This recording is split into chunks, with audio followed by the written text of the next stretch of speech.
Alhamdulillah Rabbil Alamin. Wassalatu wassalamu ala ashrafil anbiya'i wal mursalin wa ala alihi wa sahbihi ajma'in. Allahumma arzuqna fahman nabiyyin wa hifdzal mursalin wa ilhaman malaikatil muqarrabin. Allahumma ya fattahi alim ya fattahi alim, iftah lana dhurriyyatana ma'rifatal ilmi fa innaka anta 'allamul ghuyub. Sallallahu ala sayyidina Muhammad nabil ummi wa ala sahbihi wa sallam, walhamdulillahi rabbil alamin. Para jemaah Masjid Al-Mu'minun yang dirahmati oleh Allah Subhanahu wa taala, alhamdulillah kita bersyukur kepada Allah yang telah menganugerahkan kepada kita nikmat iman dan Islam, yang telah memberikan kepada kita nikmat sehat wal afiyah dan keberkahan umur, yang telah memudahkan langkah kaki kita menuju masjid ini untuk melanjutkan daripada taklim kita, kitab Kifayatul Asfiya wa Minhajul Asfiya. Salawat dan salam kita sampaikan dan kita haturkan kepada junjungan kita Nabi besar Muhammad sallallahu alaihi wasallam, yang mana beliau Rasulullah telah membawa kita dari jalan yang gelap gulita menuju jalan yang terang benderang yang disinari oleh iman wal Islam. Para jemaah sekalian yang dirahmati oleh Allah, lanjutan masih pada penjelasan wa tariqatun akhdhun bi ahwata kal wara' wa azimatin karyabatin mutabaddila. Tarekat adalah mengambil dengan perkara yang lebih ihtiyat, lebih hati-hati, seperti sifat wara', dan mengambil perkara dan keadaan yang berat seperti melakukan riyadhah.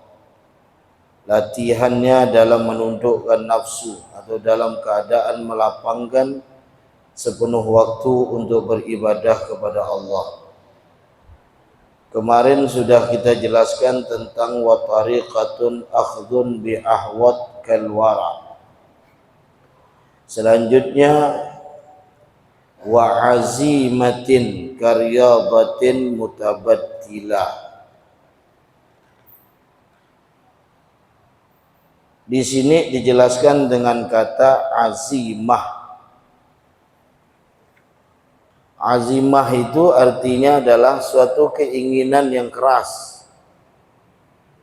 Yang dimaksud di sini adalah kesungguhan dan kesabaran terhadap perkara yang berat atas nafsu, yang menyalahi bagi kehendaknya, seperti melatih nafsu dan membebaninya dengan amal-amal yang dikehendaki oleh akhlak yang dituntut.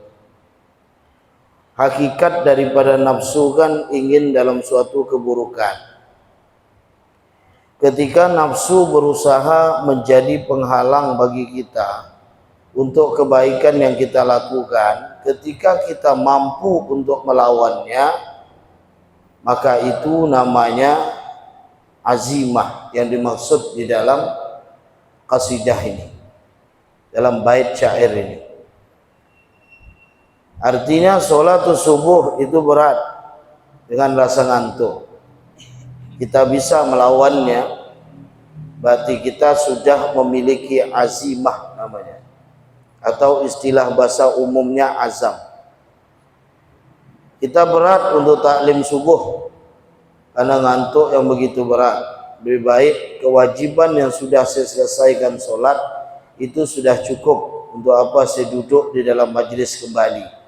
Ketika mampu kita tundukkan nafsu itu dengan kita, dan mudah bagi kita untuk melakukan kebaikan itu, maka kita sudah termasuk orang yang berazimah, yang berkeinginan yang keras, ya. Seperti berjaga malam dalam rangka beribadah kepada Allah. ya. Atau mungkin sering lapar karena disebabkan berpuasa, atau mungkin zuhud, dunia sudah ada di hadapan kita, tetapi dunia ini akan mencelakakan jalan akhirat kita. Pada saat itu antara nafsu dengan hati akan berlawan. Ini dunia di hadapan kita, tinggal kita capai. Tetapi kalau saya mencapai dunia ini, ya, pasti akan menjadikan saya jauh kepada Allah Subhanahu wa taala. Memilih untuk meninggalkannya atau tetap mengambilnya. Itu zuhud. Ya. Karena kita tahu kadar kita.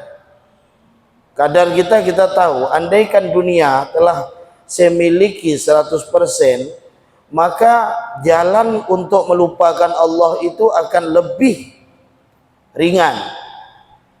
Berarti saat itu dunia menjadi kepala dari segala dosa kita.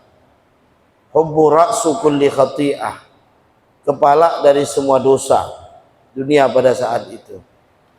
Tapi ketika dunia itu datang dengan sendirinya, artinya dengan sesuatu yang tidak terjadwal kepada antum, bukan mengejarnya, tapi itu menjadi rezeki hak yang diberikan oleh Allah untuk antum, kemudian antum mengambilnya, maka pada saat itu justru akan menaikkan rasa keyakinan kita kepada Allah Subhanahu wa taala. Ya. Maka di situ saya selalu menjelaskan tentang jangan meminta tapi memberi. Selalu saya jelaskan itu. Kalau antum meminta, berarti rajaknya antum itu hilang. Pengharapan antum sebagai hamba kepada Allah itu hilang. Karena sudah lari kepada makhluk. Ya. Beda kalau diberi. Berarti diberi itu adalah rezeki yang sudah ditetapkan oleh Allah Subhanahu wa taala kepada antum dengan wasilah dari manusia. Itu antum ambil. Karena sesuatu yang kita kejar ini justru nanti akan menjadi jalan penghalang kita untuk terhubung kepada Allah Subhanahu wa taala. Tapi sesuatu yang diberi akan timbulnya rasa sangkaan dan keyakinan yang begitu dalam bagi seorang hamba kepada Allah Subhanahu wa taala. Maka ucapan Imam Abdullah bin Aun, kalau tidak salah itu, beliau mengatakan, man amila li akhiratihi kafahullahu amra dunia. Barang siapa yang beramal untuk akhiratnya, maka Allah akan cukupkan dunianya. Ya, berarti ini rezeki yang tidak antum kejar. Jadi sebab Allah antum meraih rezeki itu. Ya. Beda dengan sesuatu yang kita kejar terus, ya. Lalu kita pun melalaikan Allah di balik daripada pengejaran rezeki itu. Ini harus bisa kita bedakan. Ya. Maka di situ atau beruzlah.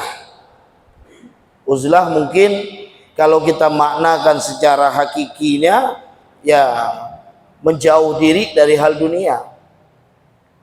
Dan mungkin kadar kita di dalam tempat ini tidak ada. Maka para ulama secara umumnya uzlah untuk diri kita sendiri, menjadikan dunia dalam genggaman, tapi jangan sampai dia tersimpan di dalam hati. Kalau sampai dunia tersimpan di dalam hati, takut bagi dirinya untuk berpisah. Tapi kalau andai kata dunia disimpannya di dalam genggaman, menyadarkan kepada dirinya bahwa suatu saat genggaman yang kuat ini pasti akan melemah dan kemudian jatuh. Karena ada masanya, Sehingga kita pun tidak menjauhkan diri kita dari Allah Subhanahu wa taala atau meninggalkan segala syahwat keinginan yang lainnya dari apapun yang dapat mendekatkan diri kita kepada Allah Subhanahu wa taala. Jadi apapun kita lihat suatu jalan yang kita temui, kiranya jalan ini akan membawa kedekatan kita kepada Allah atau enggak? Atau mungkin diri kita itu akan menjadi wasilah untuk dekatnya orang lain kepada Allah apa tidak, gitu. Jadi kalau antum orang soleh, jangan hanya antum dekati orang soleh saja, ya. Orang yang tidak soleh itu butuh dengan antum. Mungkin disebabkan kenapa dia ini tidak mau melakukan ibadah solat. Mungkin orang yang solat itu tidak pernah mau ngajak dia. Sehingga jalan kita itu kepada dia adalah suatu jalan petunjuk yang diberikan oleh Allah Subhanahu wa taala, ya. Berkata memang seorang imam Al-Hasan Al-Fazzaz namanya, rahimahullahu taala, beliau mengatakan gini, Imam Hasan Al-Fazzaz, dibinanya perkara, ya, atau dibangunnya suatu perkara di dalam tasawuf atas 3 perkara. Perkara atas tasawuf itu dibangun atas 3 perkara. Yang pertama kata beliau adalah engkau tidak makan kecuali lapar, ya. Padahal kita lihat ini sesuatu yang ringan sekali. Karena setiap orang yang lapar pasti cari makan. Tapi kenapa sampai ini menjadi suatu bangunan di dalam tasawuf? Karena Imam Ghazali rahimahullahu ta'ala mengatakan, inna kathratat ta'am yudha'iful ibadah. Inna kathratat ta'ami tudha'iful ibadah. Banyak makan itu, kata Imam Ghazali, menjadikan, ya, dirinya itu lemah di dalam ibadah kepada Allah Subhanahu wa taala, ya. Ini sing ngentam diri soang nampaknya, ya. Memang ada juga para ulama yang gemuk. Ada catatan saya ketika beliau ditanya kenapa makin gemuk, dia bilang, di saat saya makin rindu dan makin ingat kepada Allah, semakin membengkak badan saya. Itu mereka. Kalau saya kan tak ada, kan banyak makan, ya. Di situ. Jadi makin banyak makan itu lemah ibadah. Saya tidak berani habis buka puasa itu makan itu, tidak berani, kecuali orang ngundang. Kalau orang ngundang pun sedikit, karena mau tidak mau tarawihnya pasti nguap, ya. Maka puasa Ramadan nanti kita akan masuk, silakan ikuti, ya, sunnah Rasulullah SAW dengan meminum air, kemudian 3 biji kurma kita makan, ya.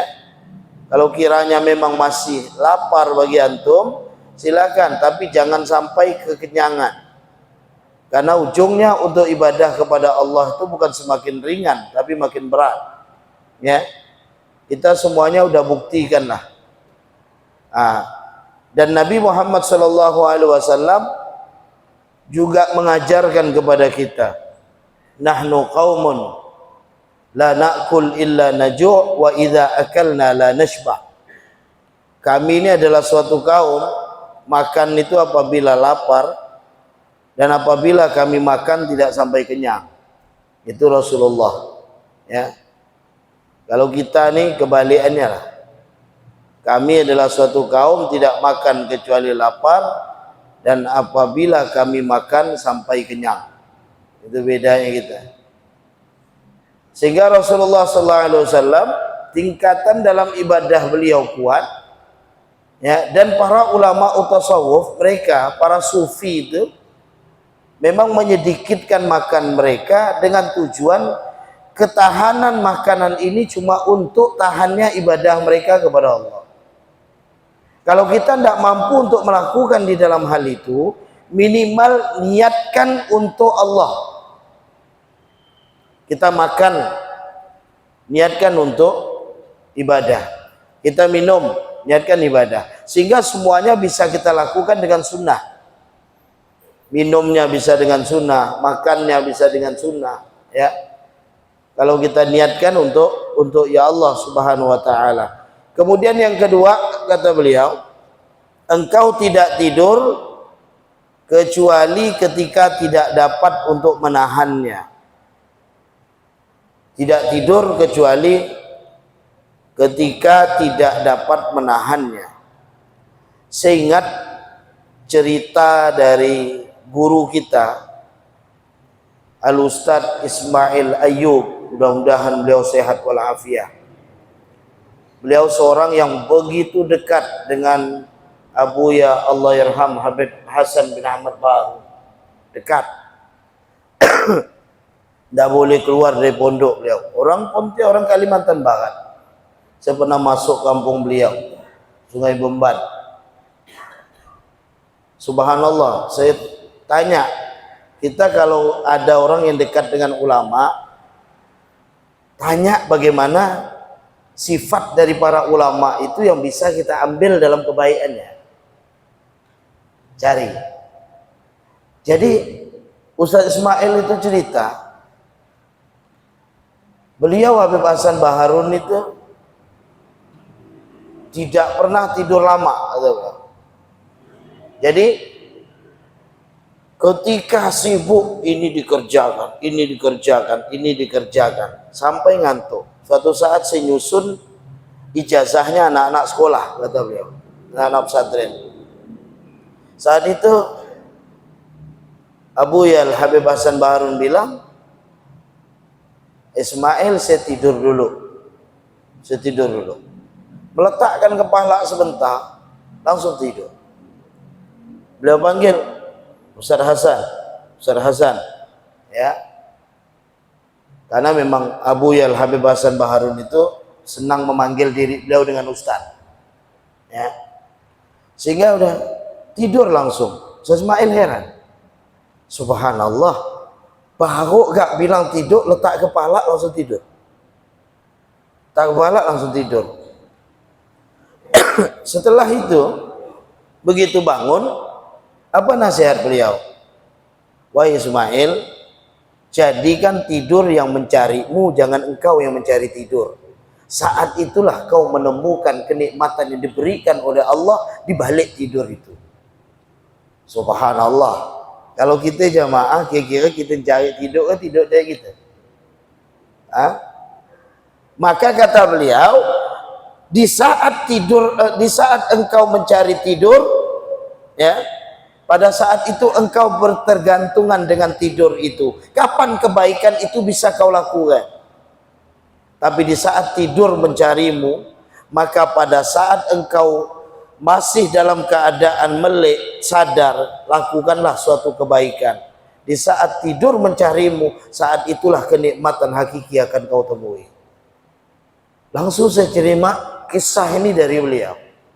Dia bilang, subhanallah, walaupun belum bisa saya coba nih, saya masih cari tidur apa, ya. Tapi yang kita cari itu adalah kebaikan beliau yang bisa menjadi pelajaran kita. Kalau tidak saat ini, mungkin selanjutnya, berikutnya bisa untuk kita lakukan. Yang jelas kita dah ambil pelajaran, gitu. Maka saya selalu katakan kepada jemaah, adapun saya cuma menjelaskan apa yang ada di dalam kitab. Adapun untuk riyadhahnya sama-sama. Kalau antum bersandarkan dengan saya dalam suatu amal, saya pun tidak siap untuk melakukan dalam suatu amal ini. Belum siap. Ya. Akan tetapi kalau kita bersama-sama dan berusaha, mungkin Allah memberikan kedudukan kita sebagaimana kedudukan para wali-wali Allah atau kedudukan para guru-guru kita. Subhanallah. Dalam hati saya sampai ngomong mau Ustaz Ismail, tidur pun bisa jadi ilmu, Ustaz. Tidur pun bisa jadi ilmu dalam hati saya. Iya.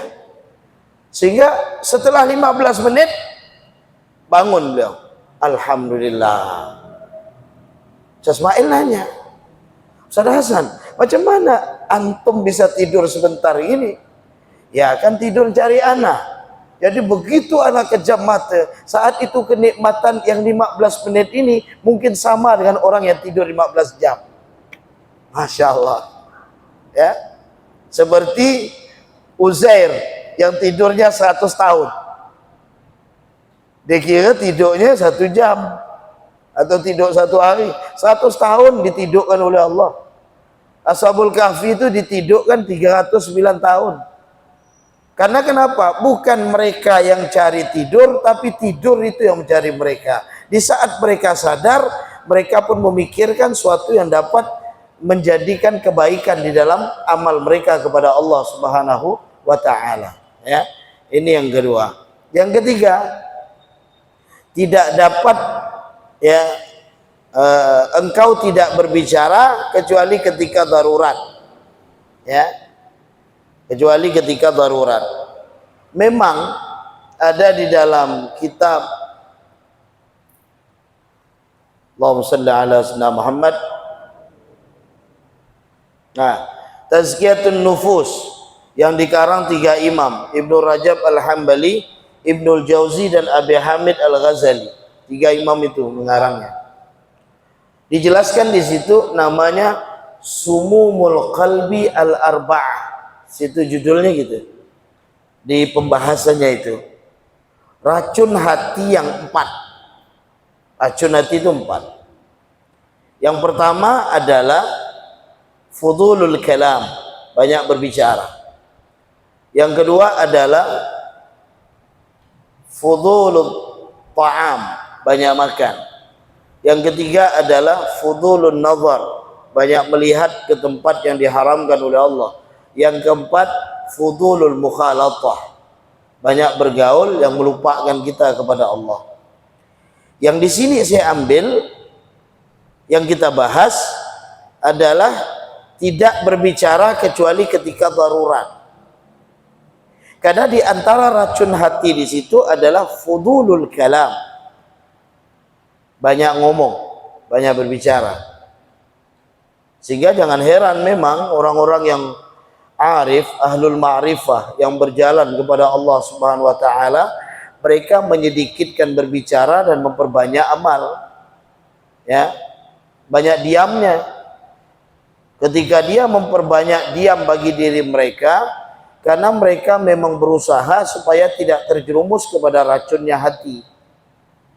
Dan senada di dalam kitab itu juga Tazkiyatun Nufus saya baca, man kathura kalamahu kathura saktu. Siapa yang banyak ngomongnya pasti banyak terpleset. Wa man kathura saktah kathura khata. Siapa yang banyak terplesetnya pasti banyak salahnya. Wa man kathura khata'ah fannaru aula bih. Wa man kathura khata'u fannaru aula bih. Siapa yang banyak salahnya maka api neraka lebih pantas tempatnya. Dalam kitab itu juga saya baca. Ya. Di sini didasari yang diambil oleh mereka adalah hadis Rasulullah sallallahu alaihi wasallam, min husni islamil mar'i tarkuhu ma la ya'ni. Baiknya Islam seseorang itu dia meninggalkan sesuatu perkara yang tidak memberi manfaat kepadanya. Ya. Dan sabda Nabi Muhammad sallallahu alaihi wasallam ini, ya, cukuplah bagi anak Adam itu beberapa suap, ya, yang dapat meningkatkan, ya, atau menegakkan tulang belakangnya. Maka jika tidak dapat juga, maka ambil sepertiga dari makanannya. Sepertiga untuk minum, sepertiganya untuk bernapas, dan sepertiganya untuk makan. Itulah cara Nabi Muhammad SAW. Ya, sehingga bagian daripada sunnahnya Rasulullah kan diajarkan makan dengan bentuk segitiga, untuk mengambil 3 perkara di dalam kesunahan yang kita jelaskan. Sepertiga untuk makan, sepertiga untuk minum, sepertiga untuk bernapas. Ya, sehingga sunnahnya Rasulullah ketika makan beliau Ya, seringnya Nabi Muhammad itu kan begini. Ya. Bentuk segitiga. Ya. Bentuknya Rasulullah. Bersila pun boleh. Rasulullah juga pernah melaksanakan dalam hal itu. Ya. Tapi yang paling sering dilakukan Rasulullah ketika makan seperti ini. Ya. Ada tidak sahabat yang tidak seperti ini? Ada. Kalau sahabat-sahabat yang gemuk badan itu mana berlipat dengan pohon. Ya, maka Rasulullah itu kan seorang yang menjadi contoh bagi kita dalam kehidupan yang luar biasa. Coba antum baca dalam kitab Syama'il Muhammadiyah. Coba di rumah tuh pegang kitab itu, Syama'il Muhammadiyah. Ya, itu merasakan kehidupan, bagaimana kehidupan Nabi Muhammad Sallallahu Alaihi Wasallam, ya, dari parasnya, wajahnya, rambutnya dan sebagainya, makanannya, itu ada diceritakan dalam kitab itu. Itu diriwayatkan Imam At-Tirmidzi yang mengarang kitab itu, Imam At-Tirmidzi, ya. Beliau banyak meriwayatkan hadis tentang kebiasaan Nabi Muhammad sallallahu alaihi wasallam. Ya. Dan firman Allah, la khaira fi katsirin min najwahum illa man amara bi sadaqatin aw ma'rufin aw islahin bainan nas. Surah An-Nisa ayat 114. Apa kata Allah? Tidak ada kebaikan, ya, pada kebanyakan dari tidak ada kebaikan pada kebaikan, ya,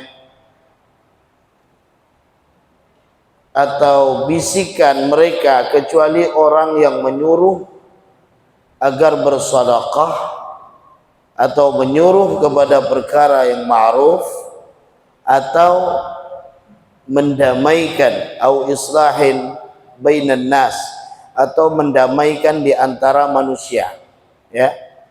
Dan dalam sebuah hadis Rasulullah SAW, tidaklah yang menolong atau tidaklah yang menelungkupkan manusia ke dalam api neraka atas wajah-wajah mereka, melainkan hasil ucapan lidah-lidah mereka. Ya, memang banyak kesalahan kita ini adalah lewat daripada lidah kita. Ya, Sayyidina Abu Bakar kan dah bilang, begitu banyaknya masuk dalam neraka, di antaranya disebab lidah, diikatnya lidahnya. Ya, karena Rasulullah dalam sabdanya, kafi alaika hadza, tahan bagi engkau lidah ini. Fa asyara lisanah, maka Rasulullah menunjuk ke lidah beliau. Ya. Dan umur manusia ini adalah modal yang dijadikan, ya, perdagangan dan perniagaannya, umur manusia ini. Maka apabila dia menyia-nyiakan pada perkara yang tidak berguna, berarti dia telah membuang-buang pada perkara yang tidak mendatangkan hasil apa-apa, ya.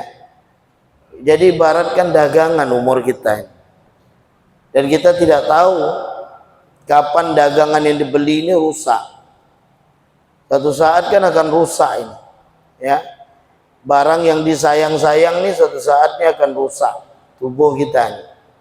Jantung kita mulai bagus, tahu-tahu dah pasang ring, mulai rusak tuh. Ya, kita punya apa lagi? Tulang kita bagus, mulai kena pengapuran tulang, ya.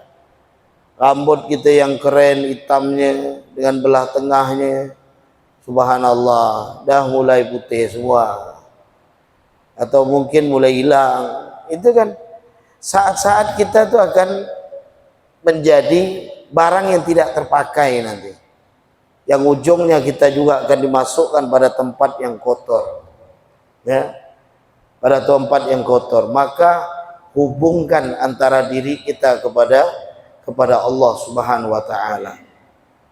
Ada seorang ulama tasawuf, mereka berkata begini, renungan manusia Kenapa umat ini harus menghubungkan kepada Nabi Muhammad SAW? Karena hakikat kita akan kembali kepada beliau. Kita diciptakan dari tanah. Dari tanah bukan? Dari tanah. Tanah itu dari apa? Dari air. Air itu dari apa? Air dijadikan oleh Allah Subhanahu wa taala dari angin. Angin itu dari apa? Angin itu dari api. Api itu dari apa? Api itu dari nurnya Nabi Muhammad SAW. Sehingga jangan pernah pisahkan antara kita dengan Rasulullah. Ya, maka semuanya akan hancur. Yang menetap nanti adalah nurnya, cahayanya. Dan Rasulullah mengenal kita umat ini lewat apa? Nur. Rasulullah tuh tahu kita kenal umat ini dari mana? Nur, cahaya. Cahaya. Rasulullah tuh kalau andaikan Nabi Muhammad ini duduk, ya, atau berdiri nanti di yaumul mahsyar, beliau kenal umatnya itu kenapa? Dari nur. Nampak ini cahaya-cahaya umatnya Nabi Muhammad SAW. Dari wajah mereka bercahaya, dari tangan mereka bercahaya. Jadi bukan antum mikir bahwasanya Rasulullah SAW itu macam mana ya cara mengenal saya.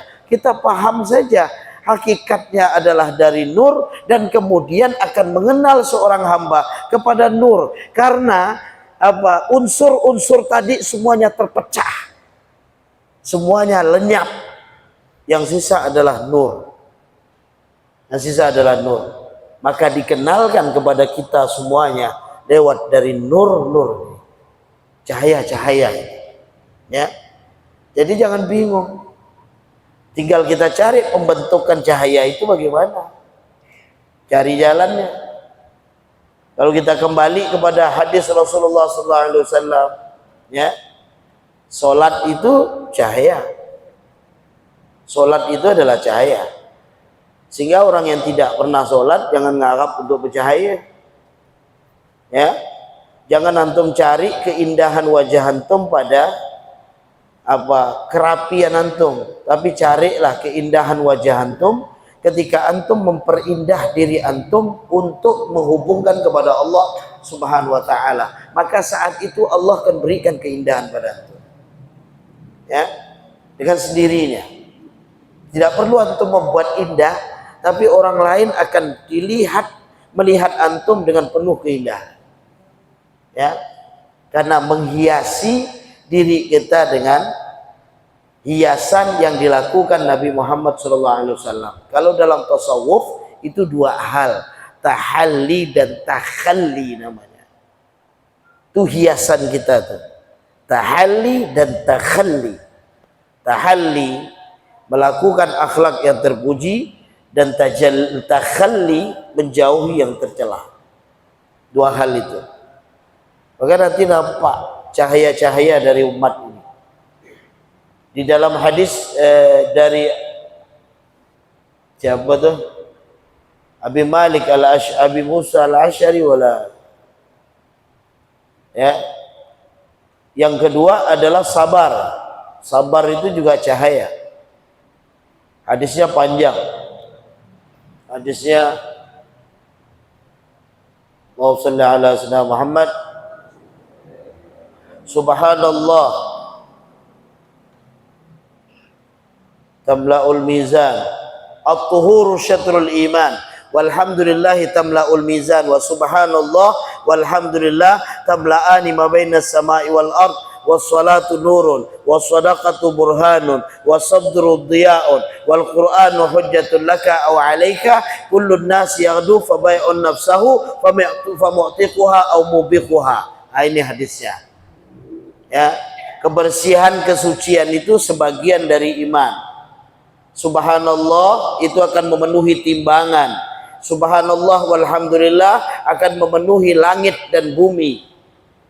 Kemudian disebutkan as-salatu nurun, sabar itu adalah cahaya. Juga disebutkan as-sabru dhiyaun, salat itu cahaya, as-sabru dhiyaun, sabar itu juga cahaya. Dua hal itu. Ya. Ya, di situ akan menjadi suatu pengenalan bagi umat Nabi Muhammad SAW. Ya, di antara dua hal ini. Insyaallah selanjutnya akan kita lanjutkan pada pembahasan selanjutnya, wa haqiqatun la wusuluhu lil maqsadi wa musyahadun nurat tajalli bin jila. Ya, pada bait selanjutnya artinya hakikat itu adalah sampainya kepada tujuan dan menyaksikan cahaya tajallinya Allah dengan jelas sekali. Cahaya ketuhanan dengan jelas sekali. Apa maksud yang dijelaskan oleh pengarang kitab Kifayatul Asfiya wa Minhajul Asfiya ini, bahwa hakikat itu adalah sampainya kepada tujuan dan menyaksikan cahaya tajallinya Tuhan, tajallinya Allah dengan jelas sekali. Insya Allah akan kita jelaskan pada pertemuan selanjutnya. Ya, mudah-mudahan ini manfaat. Mohon maaf para jemaah, saya tidak bisa isya bersama karena ada acara lagi di Kota Baru. Ya, mudah-mudahan dengan keberkahan ta'lim, yang dalam keadaan sakit diberikan oleh Allah sehat walafiat, yang punya hajat mudah-mudahan hajatnya disampaikan oleh Allah Subhanahu wa taala.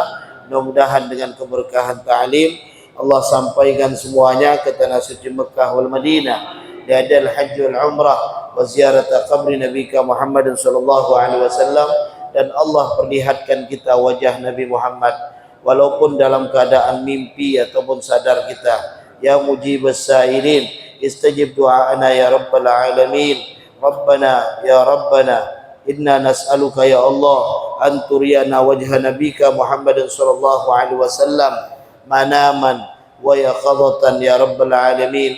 Wa sallallahu ala sayyidina Muhammad nabil ummi wa ala sahbihi wasallam walhamdulillahi rabbil alamin. Subhanakallahumma wa bihamdika asyhadu an la ilaha illa anta astaghfiruka wa atubu ilaik.